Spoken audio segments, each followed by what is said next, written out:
Hola, buenas tardes a todos. Vamos a comenzar este webinar del día de hoy. Muchas gracias por conectarse a esta transmisión.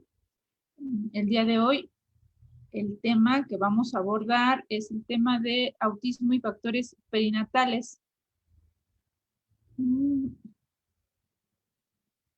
va a impartir el webinar es el doctor Carlos Chicalote. Como ustedes bien lo saben, pues el doctor es el director de la clínica Caelum y bueno, pues tiene amplia experiencia eh, en el tema de autismo. Doctor Carlos, ¿nos escucha? Sí, sí los escucho. Ok, bueno, pues muchas gracias. Vamos a comenzar el webinar y para dar inicio a la sesión, a mí me gustaría comenzar por preguntarle si nos puede contar a manera de repaso, porque sé que nuestros seguidores tienen, tienen algunos de ellos mucha información respecto al tema, pero a manera de repaso, la definición de autismo, qué la caracteriza, qué tan frecuente es. Claro. Gracias, doctora. Bueno, antes que nada, pues agradecerles a ustedes, a David, Chicalote y a ti, doctora, y a Ela Delgadillo, pues el apoyo para que se lleven a cabo este tipo de webinars. La verdad es que no podrían realizarse sin el apoyo, ¿no? de ustedes y de todo el equipo, ¿no? De aquí, de la clínica. Otra cosa muy importante es que Caelum Neurocenter es una clínica que se dedica a la evaluación y al tratamiento de trastornos del neurodesarrollo, principalmente lo que es el autismo y el trastorno de déficit de atención. Tenemos experiencia de más de 10 años en el tratamiento y en la evaluación de estos trastornos. Somos un equipo multidisciplinario formado por psiquiatras, psiquiatras, psicólogos, terapeutas. David, que es biólogo experimental, y bueno, yo que soy psiquiatra y estoy pues desde la parte directiva en Caelum Neurocenter. Bueno, les quería comentar esto antes de empezar la presentación porque nos habían hecho estas preguntas en los comentarios, ¿no? De que quién era Caelum Neurocenter y por qué hacíamos pues este ciclo de conferencias que vamos a tener durante este mes, que es el abril, el mes del autismo. Entonces, este es el segundo. La doctora va a impartir otro acerca con otras compañeras, también psiquiatras, acerca del TDA, de los diagnósticos que no se ven, y principalmente en las mujeres, en las niñas y en los adolescentes para que estén presentes, y otros como es el uso del cannabis también en el trastorno. Y bueno, vamos a empezar compartiendo la pantalla. No sé si me permite, doctora, compartir la pantalla para que pueda iniciar la presentación. Listo, listo, está para compartir. Muchas gracias. Ok. Sé si me oyen bien, si todo el audio está correcto. Ok, voy a tratar de ser breve y al final pues vamos a ver las preguntas que pueden existir al respecto. Entonces, ahí está cambiando la pantalla. Sí. Ok.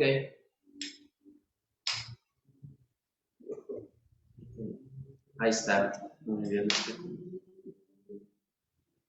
¿Se ve completa la pantalla? Sí. Es que aquí veo que se ve. No, no veo que se vea completa, se ve como en forma de presentación, ¿no? Sí, se está viendo completo. Ok.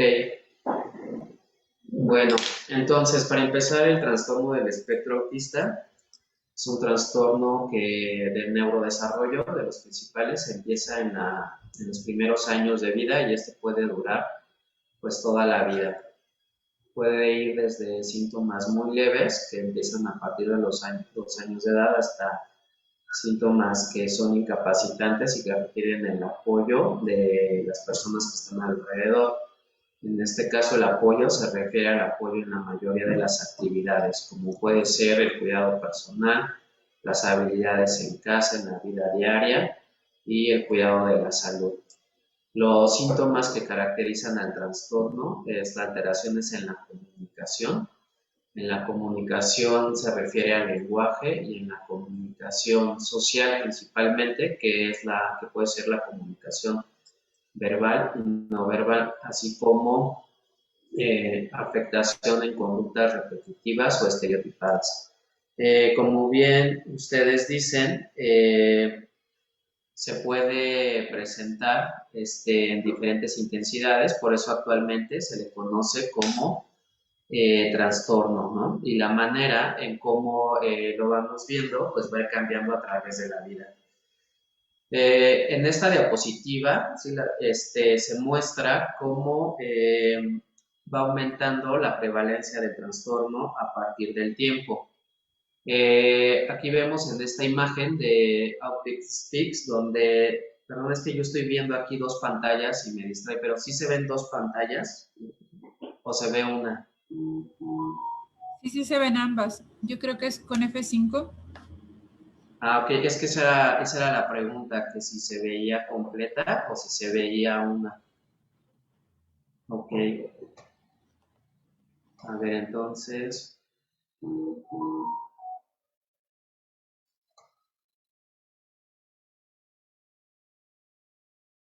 ahí se ve una, Ya se ve se ven las completa. dos.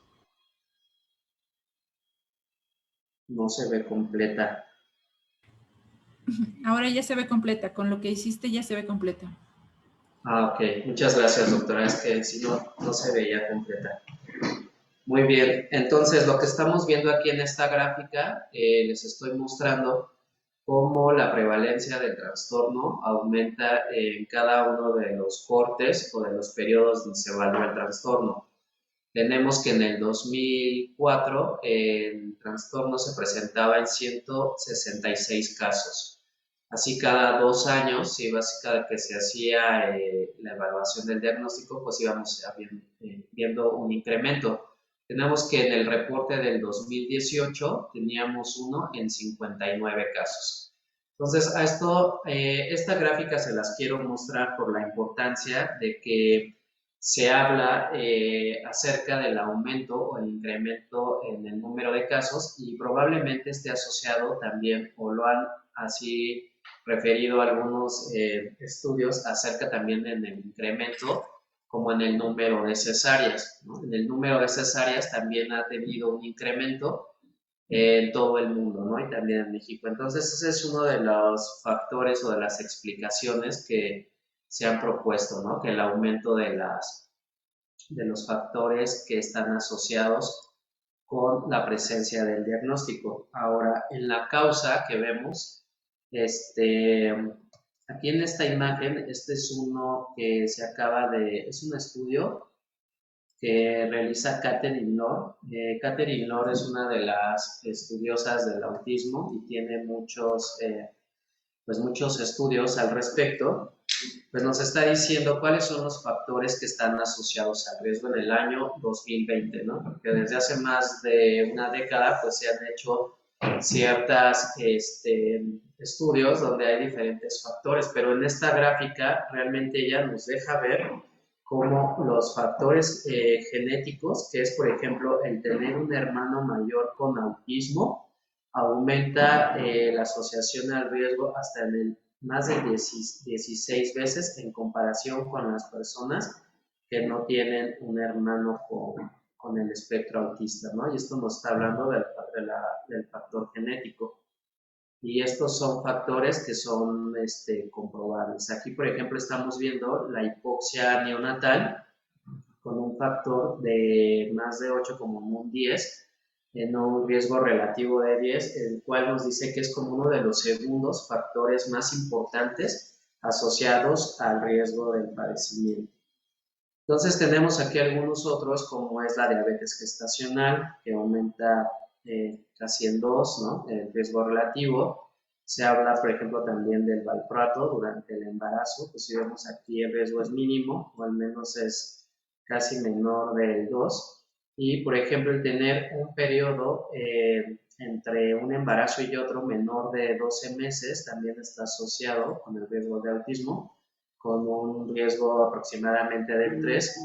Y tenemos, por ejemplo, la edad paterna, ¿no? La edad del padre de mayor de 50 años, pues nos habla también de un riesgo casi de 4 veces mayor. Tenemos, por lo tanto, diferentes factores como los prenatales que se refieren al nacimiento, que están, por ejemplo, el embarazo, el nacimiento pretérmino, o sea, antes de las 38 semanas de gestación, o tener obesidad materna también está asociado, ¿no? Con el riesgo de autismo. Ahora tenemos aquí el ácido fólico, y el tomar ácido fólico tiene un factor protector, ¿no? Porque nos está hablando que disminuye este riesgo relativo, ¿no? Entonces, por eso se habla que el hecho de las vitaminas o el ácido fólico como un factor protector en el riesgo del autismo. Vamos a observar la siguiente.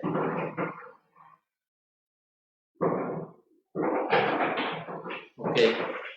También hay algunos estudios en estas revisiones que han hablado, por ejemplo, de algo que no está del todo demostrado, pero que actualmente se está observando que existen como factores de riesgo asociados, y uno de ellos es la labor de parto prolongada. Entonces, que tenemos aquí una asociación de riesgo de 4 puntos, y otra que habla acerca de la ruptura prematura de membranas, que es del 2, casi del 2. Tenemos el nacimiento por cesárea, también, ¿no? Que está como asociado al riesgo del autismo en el 2. Y si vemos, por ejemplo, el nacimiento vaginal también asistido, o sea, con alguna técnica como la episiotomía, pues también está asociado, aunque en menor medida, ¿no? Entonces, todos estos factores pues hablan acerca del periodo prenatal, ¿no? También hay aunque tal vez no entre aquí en este factor, pero son las tecnologías de reproducción asistida, ¿no? Como es la fertilización in vitro, ¿no? Que también aumenta el riesgo. Entonces, en la clínica, pues hemos visto que todos estos factores están presentes, ¿no? De una u otra forma.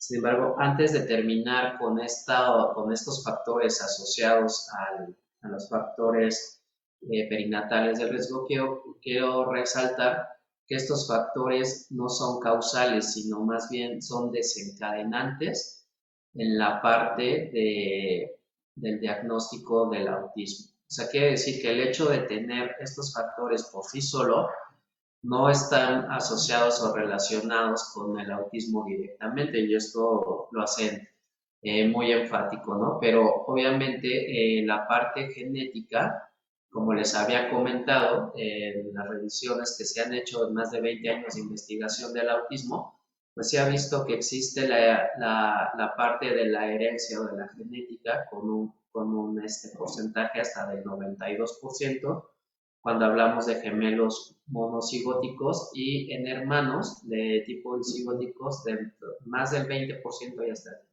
hasta el 40-60%, ¿no? Entonces tenemos aquí una balanza entre los factores pues de tipo ambiental, ¿no? Que pueden equilibrar, aquí tenemos, ¿no? Esta parte de la parte genética del autismo, aquellos factores también protectores, como puede ser la edad de los padres, el uso de vitaminas, cuestiones de estilos de vida saludable, los ambientales, y por otra parte tenemos la carga genética. Entonces, por eso se habla de una enfermedad compleja en la cual intervienen múltiples genes, pero también factores protectores y factores ambientales, ¿no? Entonces, en este sentido genético, pues tenemos que el autismo, actualmente hay diferentes tipos de daño o afectaciones genéticas. Para el autismo tenemos desde genes que están muy identificados como el X frágil o el síndrome de Rett, algunas afectaciones muy puntuales que nos pueden hablar acerca de los síntomas sindromáticos del autismo. También hay algunas otras como las CNVs, que son las variaciones en el número de copias, donde hay varios genes, que son miles de bases de nucleótidos que están asociadas, pero también tenemos algunas otras que incluso un cambio de nucleótido que es solamente como un cambio en una base del DNA, pues pueden ser características o la suma de todas estas, pues también están asociados al riesgo.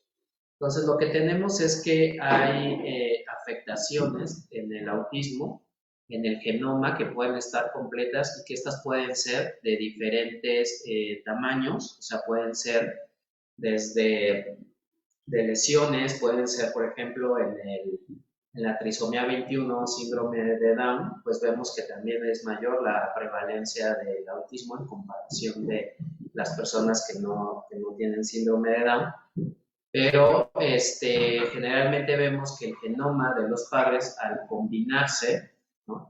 puede tener la transmisión de este tipo de alteraciones genéticas de diferentes tamaños y entonces pues dar como resultado el fenotipo del autismo en las diferentes intensidades y frecuencias, ¿no? Ya hablamos de grado 1, grado 2 o grado 3 y esto va a depender pues de la afectación también genómica de la que se pueda encontrar, ¿no?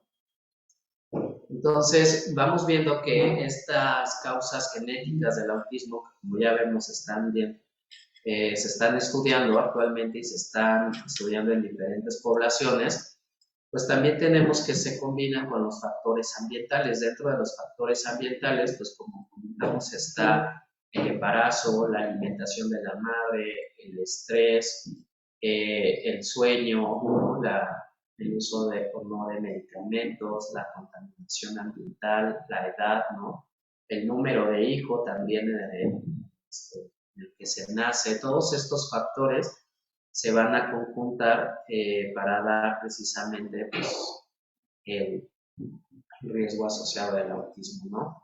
Y bueno, este tema para nosotros es muy importante porque sabemos que el neurodesarrollo no empieza una vez que nace en las personas, sino que el neurodesarrollo empieza desde la concepción. Entonces, durante el embarazo, existen cambios a nivel de la migración neuronal que van a dar como consecuencia algunos fenotipos o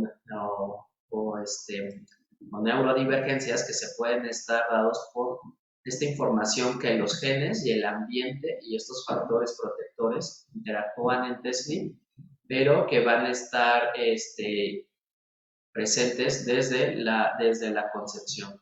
Entonces, cuando hablamos de un periodo perinatal, hablamos de este periodo que empieza en las 22 semanas de la gestación, que normalmente es cuando pesa el producto 500 gramos y finaliza 7 días después del nacimiento, ¿no? Esto es como el periodo perinatal, como lo describe la Organización Mundial de la Salud.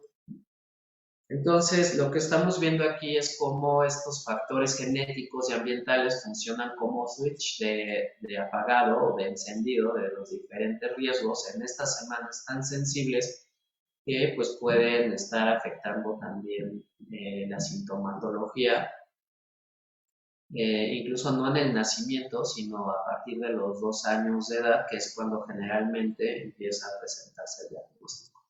Y esto obviamente no lo podemos ver en humanos pues por cuestiones éticas, pero se ha observado que, por ejemplo, una vez que nacen las personas y cuando el ambiente está enriquecido de interacciones de ida y vuelta en los primeros 2 años de la vida, las conexiones o el número de sinapsis que se dan entre sí es mayor conforme existe la interacción entre estas, ¿no?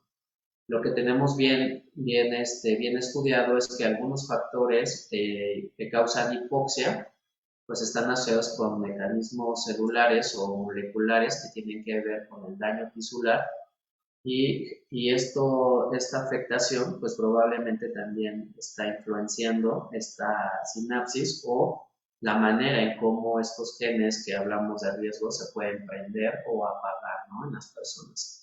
Es por eso que en algunas de las preguntas que nos han dicho por qué uno de mis hijos pues ha nacido con TDA, ¿no?, o ha nacido con Asperger, y por qué otro de mi hijo tiene síntomas más severos como un autismo de tipo grado 3, tipo Candia.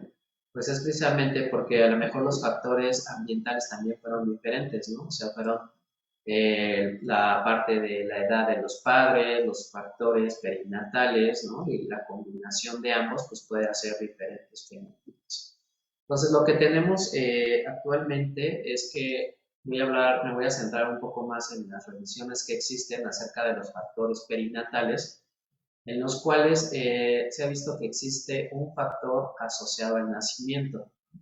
Por ejemplo, cuando este nacimiento es natural, es asistido o es por cesárea. Puede ser por cesárea por factores médicos, como hablamos hace rato de un trabajo de parto prolongado, de labor prolongado, o una taquicardia o un problema de una complicación, o factores sociales, pues porque el médico considera, ¿no?, que a lo mejor es mejor para evitar,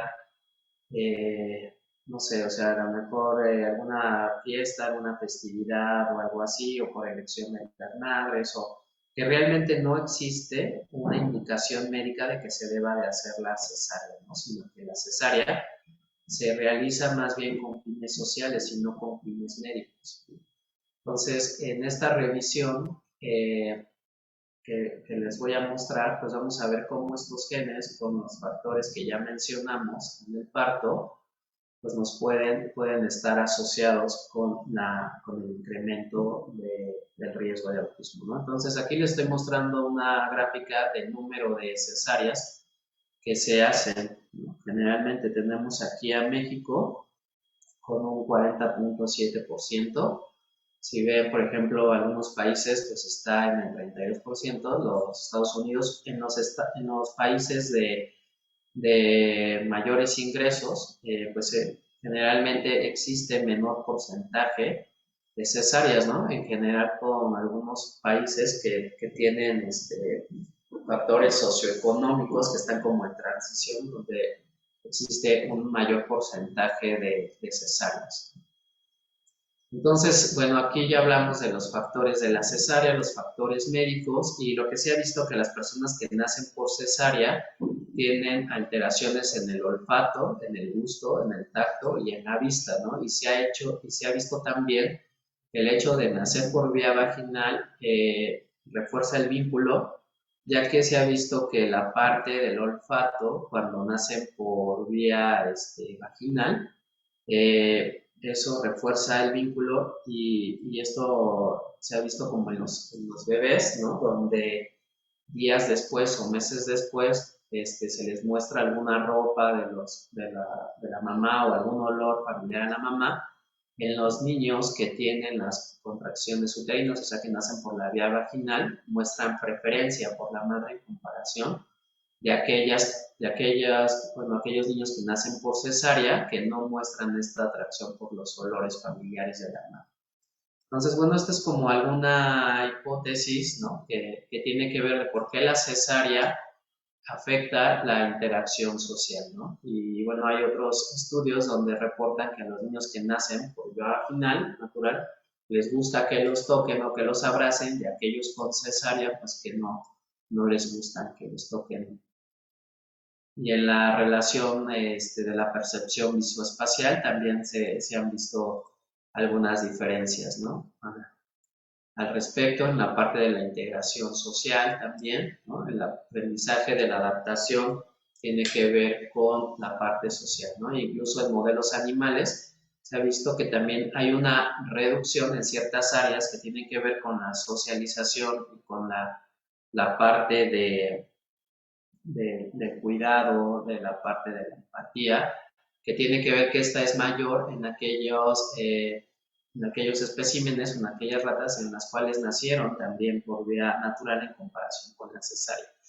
Y esto tiene que ver con el reforzamiento sináptico de ciertos neurotransmisores que tiene que ver que pueden estar presentes durante este periodo, como es la dopamina.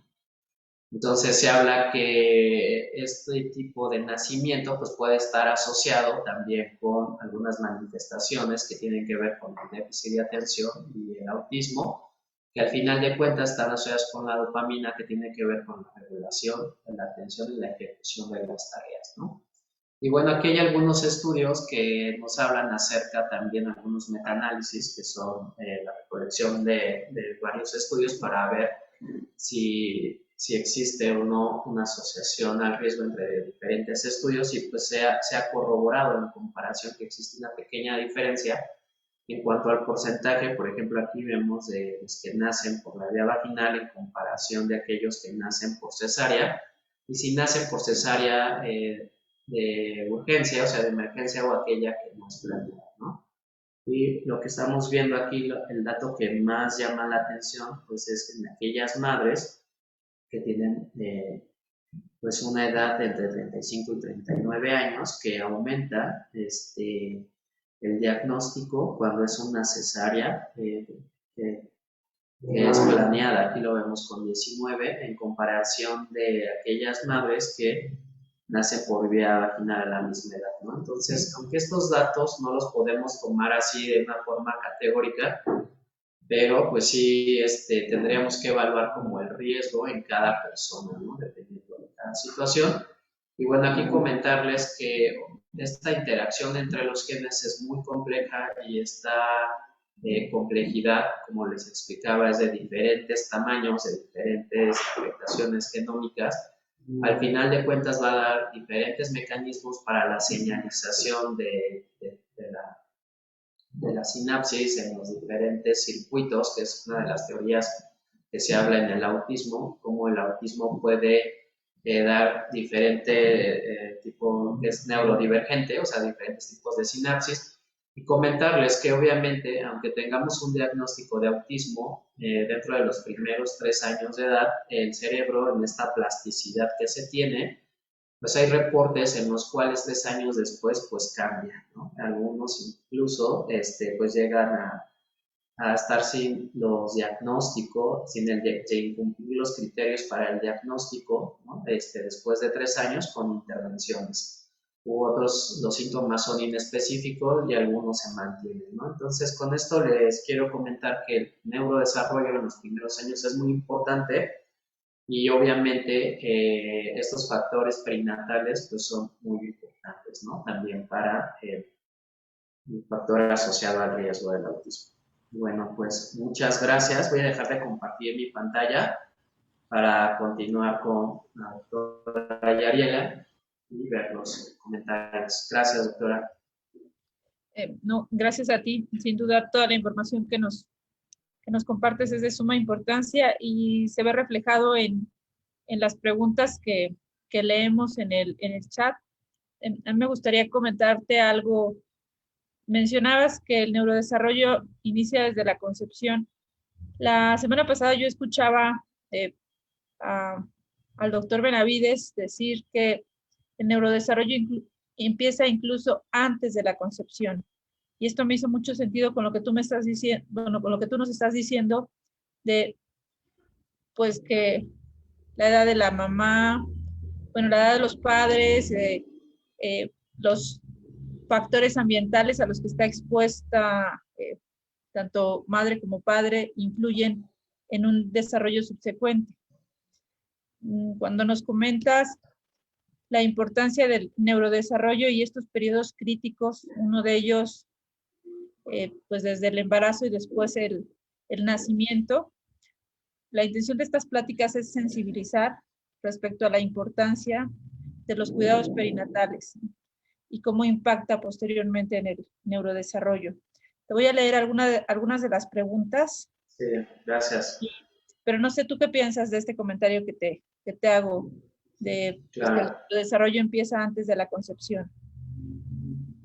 Pues yo creo que sí, ¿no? O sea, el embarazo, por ejemplo, actualmente los genetistas, cuando ven una madre más de 35 años, pues ya le empiezan a hacer estudios, ¿no? Genéticos, ¿no? Para ver cuál es la calidad, ¿no? Genética, cuáles son los factores que puedan estar presentes, ¿no? Entonces, algo que es bien importante es tomar la edad de la concepción de los padres, ¿no? Con los años, obviamente, el contenido genético, al estar expuesto a las radiaciones, imagínense, ¿no? Los hombres traen el celular en la bolsa, están cerca de los testículos, pues todas las radiaciones que existen, no sabemos cómo el grado, pero obviamente ya hay, pues ahí, un factor, ¿no? Que a lo mejor es menor, pero sumado, pues obviamente también puede afectar. Ahora toda la edad, como sabemos, los mecanismos de metilación y de todo eso que se van incrementando, todas estas mutaciones se van incrementando conforme va habiendo mayor edad, ¿no? Por eso es de que, pues desde ahí empiezan, ¿no? Como estos factores, ¿no? Perinatales, ¿no? Ahora, observamos, ¿no? Que el nacimiento, o sea, si es por vía vaginal, pues ayuda o promueve la parte social, ¿no? Pero una madre años a lo mejor por el riesgo, pues muchos ginecólogos pues deciden que nazca por cesárea para evitar complicaciones, ¿no? Entonces, ahí en qué momento el ginecólogo pues decide, ¿no? Si llega el embarazo al nacer por vía vaginal para promover esta parte social, o deja que sea, o nace por vía cesárea, que estamos viendo que está asociado al riesgo, por evitar también alguna complicación que no existe, ¿no? Entonces, es como esta parte de ir cuidando el embarazo, ¿no? Parte a parte, y a lo mejor llevarlo pues por la vía vaginal, que es lo normal, ¿no? Lo natural, ¿no? Entonces, esto para mí es muy importante, o sea, desde la parte de los ginecólogos, los pediatras, que lo conozcan, en el sentido de que pues exploren, ¿no? Los hijos y los hijos que han tenido algún trastorno de neurodesarrollo, ¿no? Tienen que cuidar obviamente mucho más el embarazo y tomar en consideración estos factores perinatales que probablemente pudieran también estar presentando. Ahora, el estrés durante el embarazo, hay muchas preguntas acerca del estrés emocional, cómo afecta. Pues obviamente el estrés o toda esta parte del estrés físico y el estrés emocional, no hay diferencia a nivel molecular, ¿no? Eh, a nivel metabólico el estrés funciona de la misma forma, o sea, es igual tanto físico como emocional. Entonces, también es un factor de riesgo, ¿no? Que está asociado. Muchas gracias, doctor. Eh, Hace un momento mencionabas factores detonantes y factores causales. Y las preguntas que hacen en el chat van a ser de ayuda para clarificar más respecto a lo que mencionabas. Una de las mamás comenta, en mi caso, mi hijo al nacer presentó sufrimiento fetal, falta de oxigenación, hipotiroidismo congénito, se le detectó retraso mental y autismo, y ella pregunta si el detonante fue la falta de oxigenación. No especifica si del autismo o de la discapacidad intelectual o retraso mental. Actualmente ya no le llamamos retraso mental, el nombre es discapacidad intelectual. ¿Qué nos comentas al respecto? Ok, muchas gracias por la pregunta. Es una pregunta muy interesante. Eh, Entre más factores se vayan sumando, hablamos como de un pool de riesgo. Entonces, estamos viendo que sí hay antecedentes de hipotiroidismo, la edad de la madre, la manera en cómo nace, los antecedentes hereditarios, todos ellos pues probablemente pues se manifestaron en el fenotipo que tiene. Obviamente el fenotipo es el 3, el que requiere mucho más apoyo a que el que tiene discapacidad intelectual.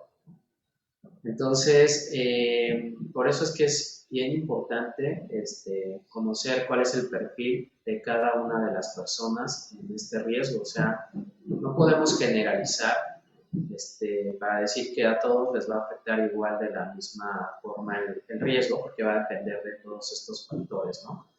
Pero sí, el conocer todos estos, obviamente, pues nos va dando indicadores de qué tan complicado puede ser el panorama que nos encontremos. Sí, definitivamente son varios factores agregados los que menciona, en este caso, la mamá. Y tenemos otra pregunta. Gracias. La mala posición fetal y la circular de cordón, ¿qué tanto influyen? Claro, como habíamos comentado, el segundo factor más importante después del genético es la hipoxia, ¿no? Entonces, este tipo de afectaciones durante el nacimiento, donde disminuye el flujo sanguíneo, pues están asociados, ¿no? También, entonces, influyen mucho, obviamente hay que cuidar mucho de estos factores, y es precisamente, ¿no?, donde el ginecólogo tiene que tomar el riesgo, ¿no? O sea, como decir, bueno, la cesárea puede ser un riesgo, pero este es un riesgo mucho mayor. Y también los papás obviamente estar conscientes de eso, ¿no? O sea, que entre ambos a lo mejor existe un riesgo, pero el riesgo de hipoxia, o sea, de tener sufrimiento fetal por circular de cordón o desprendimiento de membranas o ruptura o alguna complicación de tipo obstétrica, pues es otro de los factores asociados. Hay un factor de riesgo, ahorita se ve una gráfica de 12 veces mayor la asociación al riesgo. Gracias. Esta pregunta no tiene que ver con factores perinatales, pero es una pregunta recurrente en los chats y creo que es muy importante que la respondas. ¿Cuál es la diferencia entre autismo de alto funcionamiento, autismo nivel 1 y Asperger? Pues depende del DSM, o sea, el DSM-4 habla de Asperger, el DSM-5 habla de grados de autismo, habla de grados de funcionamiento, ¿no? Grado 1 si requiere poco apoyo, grado 2 no grado apoyo, y grado 3 si requiere un gran apoyo en estas habilidades de la vida diaria, ¿no? En los niveles de adaptación.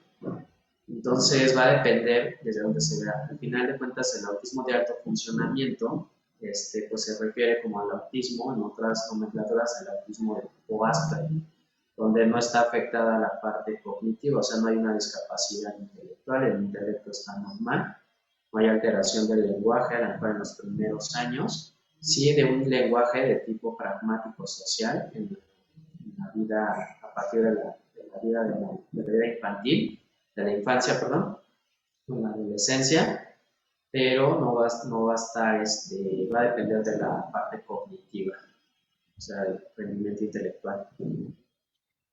Muchas gracias.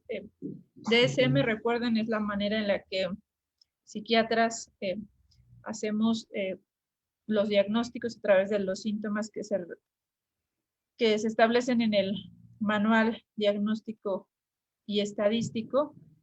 Va cambiando. La última versión es la versión 5. Y bueno, esto a manera de acotación. Otra pregunta.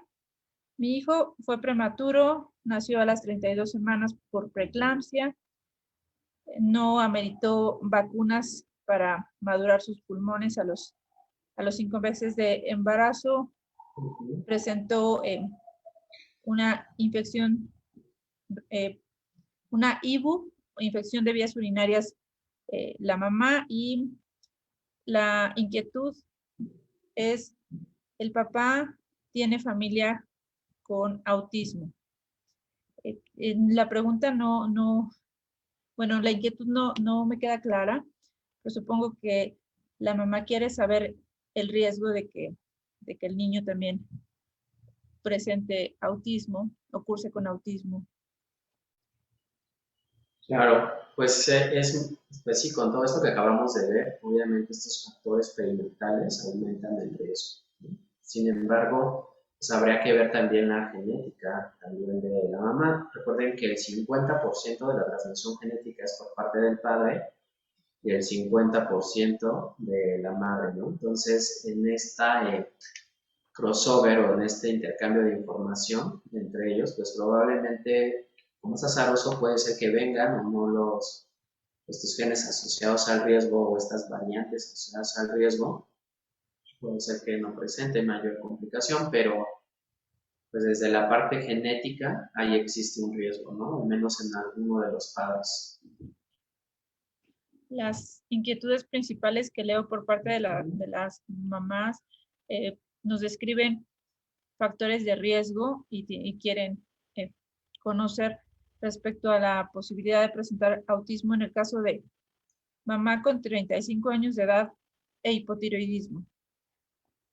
Ok, como ya comentábamos, después de los 35 años de edad ya se considera un factor de riesgo desde la parte genética, tanto de la madre como del padre también. Ya lo vimos, no solamente de la madre. Y hipotiroidismo, obviamente el hipotiroidismo causa discapacidad intelectual, ¿no? En el nacimiento. Ahora, generalmente el hipotiroidismo, si se trata durante el embarazo y las hormonas se mantienen en los niveles séricos, no hay ningún problema. O sea, yo he visto muchos embarazos que usan sin ningún problema y todo su embarazo estable en cuanto a la parte de la hormona tiroidea. Creo que antes, cuando no había tantos estudios o tanto seguimiento, tal vez se les llegaba a ir, ¿no? Que la mamá tuviera un problema de hipotiroidismo, pero ahora pues es casi un examen de rigor de seguimiento en el embarazo, ¿no? Si no tienen este estudio en un embarazo y sospechan de un hipotiroidismo, pues sí deben de preguntarle a su ginecólogo, pues que les haga este estudio para conocer las condiciones también fetales, ¿no? Pero generalmente, pues si estuvo en tratamiento, no sería un factor de riesgo. Otra mamá pregunta, ¿qué hay de cierto en que el estado de ánimo durante el embarazo afecta? La mamá describe, yo pasé mucho estrés, soledad y depresión y mi hijo fue diagnosticado con autismo. ¿Qué nos puedes comentar? O sea, aclarando esa parte que no es el único, o sea, que esto no es la causa, ¿no? O sea, ya habíamos hablado de que estos factores están asociados al riesgo, pero no son la causa como tal, sino más bien pueden ser un factor desencadenante o un factor que hace que esa genética pues, se pueda manifestar. La ansiedad, la depresión, tiene el mismo afectación molecular del traumatismo físico en esta parte de las catecolaminas, el cortisol, los mecanismos adaptativos celulares o moleculares que el estrés psicológico. Yo quedé sorprendido cuando conocía esto yo como psiquiatra, cuando leía la parte molecular de la inflamación y el estrés y que no hay diferencia, ¿no? A lo mejor no hay diferencia entre un golpe físico y un golpe emocional, ¿no? Desgraciadamente, el golpe emocional te dura más tiempo, ¿no? O sea, esa parte del estrés postraumático que puede continuar, del trastorno de ansiedad, que son crónicos, ¿no? Y a lo mejor una cuestión física, una caída, ¿no? sé, en el embarazo, o sea, puede ser también un estrés que está asociado con este mecanismo de inflamación. Pero recuerden que la depresión y la ansiedad son trastornos que si no se tratan, pues ahí van a estar ocasionando toda esta asociación al riesgo durante mucho tiempo. Por eso es de que muchos autores están de acuerdo en tratar la depresión y el embarazo, en el embarazo con antidepresivos. O sea, en lugar de aumentar el riesgo, pues lo pueden disminuir y hay muchísimos estudios al respecto, ¿no? Metaanálisis, donde se debe de tratar la depresión y el embarazo, y la ansiedad en el embarazo. Esto disminuye esta asociación. Gracias. El comentario que te voy a leer enseguida me parece muy, muy interesante y creo que va a haber mucho que tú puedas agregar. La mamá comenta, mi primer hijo nació con autismo. Debido a ello, me hicieron varios estudios antes de embarazarme por segunda vez. En genética, los genetistas le realizaron cariotipos de bandas y otros estudios, y ahí fue donde le comentaron que su hijo no tenía autismo puro, además presentaba hipotiroidismo congénito y retraso mental. Y bueno, la conclusión de ellos fue que podía embarazarse por segunda vez y que nacería sano, lo cual ocurrió. Creo que en torno a este comentario hay mucha información que tú podrías agregar, la asesoría genética, los factores de riesgo que comenta la mamá. Claro. Sí, o sea, como les decía, no es lo mismo una afectación genética por un cromosoma de más, ¿no? O sea, la trisomía 21, obviamente el factor genético es mucho mayor. Lo que se refiere en banda se refiere a los copy number variants, en las variantes en el número de copias, donde obviamente son porciones de alguna región de algún cromosoma que se pueden duplicar o pueden estar ausentes, ¿no? Se llama deleciones. Entonces, dependiendo de este tipo de deleciones, se ha visto que estas también se transmiten entre, o sea, se heredan este tipo de lesiones entre las familias, ¿no? Están asociadas. Entonces, este tipo de riesgo asociado al autismo es parte de un porcentaje, ¿no? Pero el mayor un porcentaje que podemos hablar como entre el 40% sumado entre los dos, ¿no? Entre el 30 y el 40%.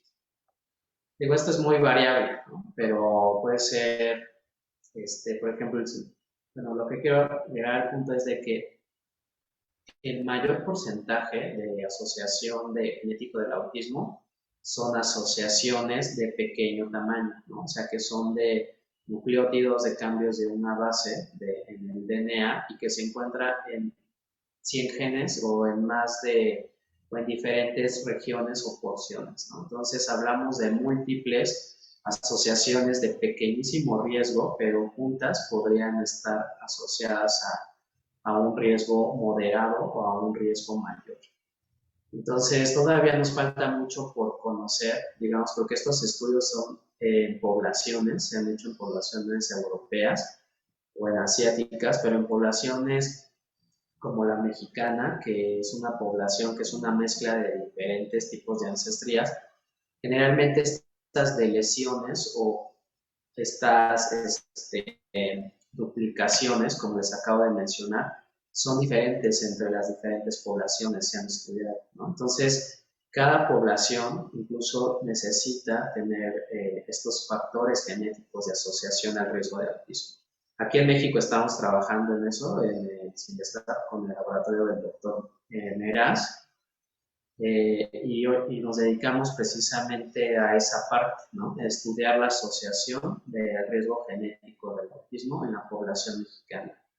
La doctora Rocío Gómez dirige un laboratorio también de genómica poblacional, donde se evalúan también estas asociaciones a diferentes enfermedades y también en el autismo. Entonces, conocer esto nos va a permitir a la población mexicana entender estas variaciones asociadas al riesgo del autismo en nuestra población. Muchas gracias. Voy a leer otra pregunta. Almadelia tiene la inquietud de saber qué porcentaje de posibilidad hay de que más de un hijo en la familia tenga alguna condición del espectro autista. Y nos pone un ejemplo. Bueno, la pregunta es por género y por nivel de afectación. Ejemplo, si tengo un hijo con espectro autista moderado de 7 años y tengo una hija menor, ¿qué posibilidad hay de que ella lo manifieste teniendo ahora 5 años? Está muy interesante porque da para que aclares algunas situaciones. Claro, la prevalencia es mayor, ¿no? En los hombres generalmente es de 4-1, mucho más frecuente en hombres. Y generalmente cuando se presenta en mujeres, se puede presentar de una forma de la sintomatología más severa. Entonces, teniendo como en dato este dato, pues tenemos que la asociación de tener un hermano mayor previo con autismo aumenta el riesgo hasta entre 30 y 45 veces según los estudios. tener un hermano previo, ¿no? Entonces, si es hombre, obviamente estos estudios va a ser mayor. Los estudios epidemiológicos no distinguen tanto entre esta asociación al riesgo entre si es hombre o mujer, sino lo ponen como en esta prevalencia, ¿no? De 4-1. O sea, y esto es algo que se ha reportado constantemente. Parece ser que hay un factor genético protector asociado al autismo en las mujeres, ¿no? Pero cuando se rebasa ese umbral, los síntomas pueden ser severos. Entonces, de ahí que venga la severidad. Generalmente las mujeres tienen más el diagnóstico del trastorno de déficit de atención que autismo, ¿no? Cuando tienen un hermano con el espectro autista.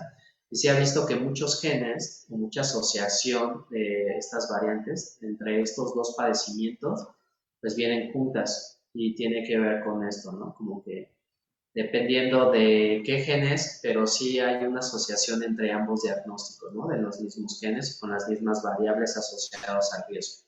Y en la clínica es muy común, ¿no? Tú lo has de ver, ¿no? Que los hermanos traen al hermano que tiene autismo, pero ven que la hermana tiene TDA.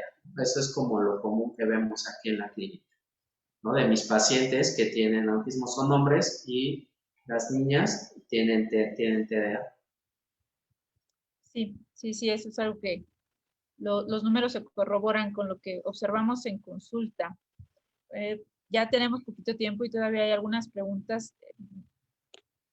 ¿Nos puedes responder por qué algunos recién nacidos por cesárea suelen llorar con mayor frecuencia que los niños que nacen por parto? La verdad es que no, eso. Supongo que tiene que ver esto con el apego que comentabas hace un momento, ¿no? Y con lo que ocurre cuando la liberación de Claro, hormonas que ocurre a través del parto, no así en la cesárea. claro. O sea, el momento del nacimiento vaginal hay toda la parte de la dopamina, el estrés, ¿no? Tanto de la madre como del recién nacido se empieza a estimular. O sea, está muy demostrado que situaciones de estrés, por ejemplo, como esta que vivimos, ¿sí?